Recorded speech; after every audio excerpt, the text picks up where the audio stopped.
The Berenstain Bears' New Neighbors by Stan and Jan Berenstain. Uh-oh, some nearby neighbors moved away. Now who's coming here to stay? I wonder how long it will be empty, said Sister Bear. She was talking about the house across the road. The family that had lived there had moved to Big Bear City. Now the house was empty and had a for sale sign on it. Well, it's hard to say, said Papa Bear.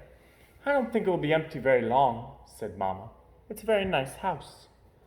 I just hope whoever moves in has cubs, said Brother Bear. Especially girls, said Sister. Just then, Mrs. McBear, the real estate person, drove up and stopped in front of the empty house.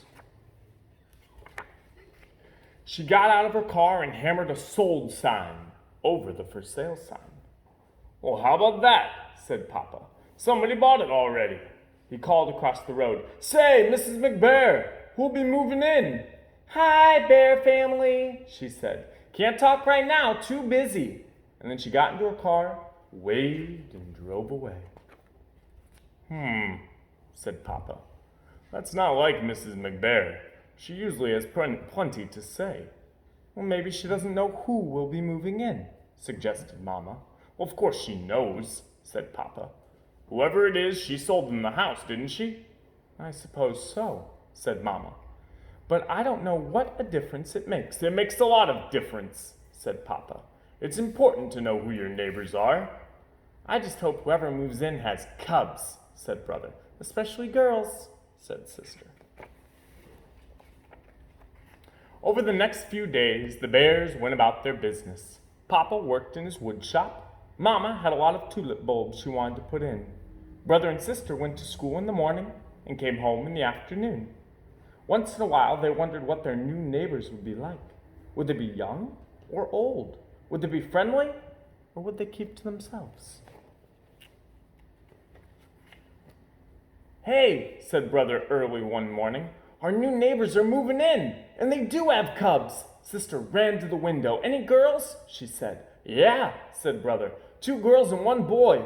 And look, the boy is into sports. At least he's kicking a soccer ball around.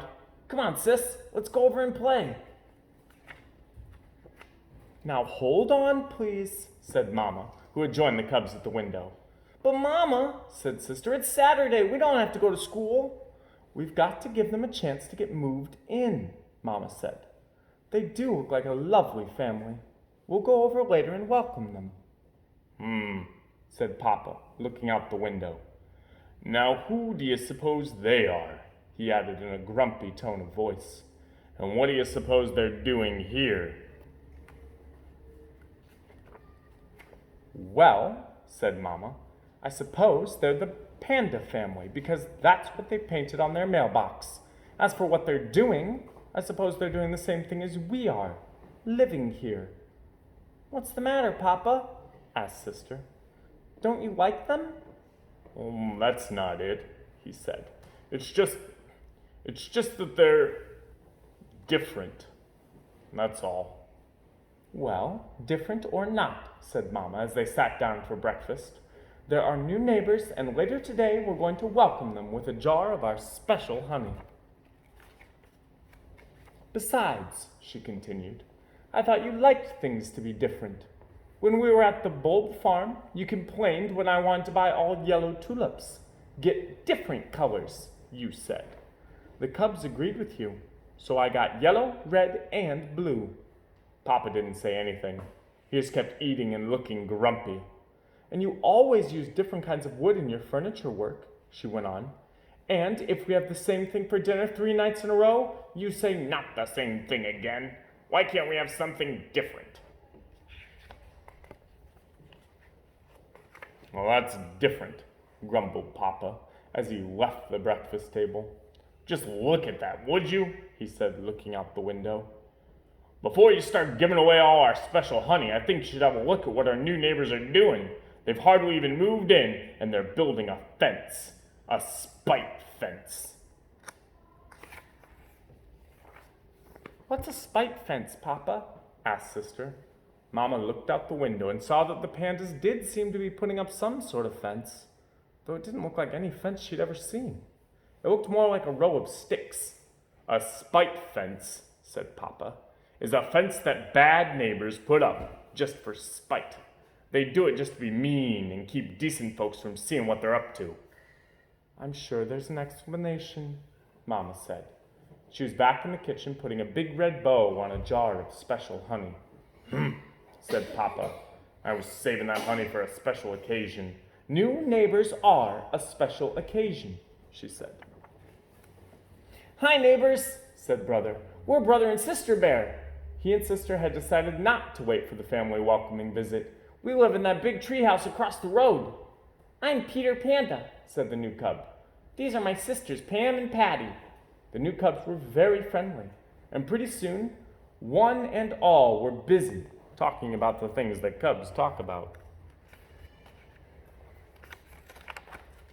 It turned out that Peter Panda not only had a soccer ball, he was a soccer whiz, but he didn't know much about baseball or football. He agreed to show Brother some soccer moves if Brother would teach him about baseball and football. Sister Pam and Patty were already working up a sweat jumping rope. And it turned out that the spite fence wasn't even a fence. It was a row of bamboo. It's our favorite food, explained Peter. Mom's a great bamboo cook. She must have 50 recipes. Well, our favorite food is honey, said Brother. We're going to bring you a jar of it later. That afternoon, the whole bear family came over to welcome their new neighbors with a jar of special honey. The bears and the pandas had a very pleasant visit. Even Papa had a good time. He found Mr. Panda, who had traveled all over the world, to be a very interesting fellow, and he especially enjoyed the chilled bamboo juice that Mr. Panda served. Mama arranged a neighborhood welcome at the community center for the next weekend. It was a covered dish supper, and Mrs. Panda's barbecue bamboo shoots were the hit of the evening. The end.